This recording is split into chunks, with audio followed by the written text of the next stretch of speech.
नुआ वर्ष आरंभ हो गला किंतु टंका ए पर्यंत अटकी रही कि अधिकांश समय रे समस्या भाग्यर नुहे बरं गोटे छोट वास्तु भूल ले थाए। नुआ वर्षर सबुठारु बड़ वास्तु भूल मुख्य द्वार पाखरे व्यवहार न हेउथिबा जिनिस, पुरुणा जोता, भंगा सामग्री, डस्टबिन, आलोक नथिबा प्रवेश स्थान ए सबु टंकार शक्ति को घरे प्रवेश करने को दिए नहीं।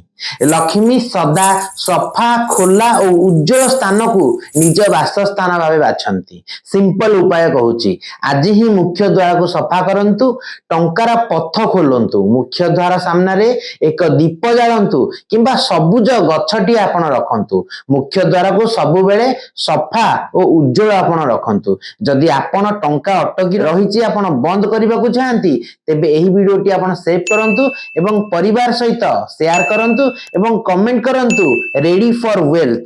हरि ओम, ओम नमः शिवाय।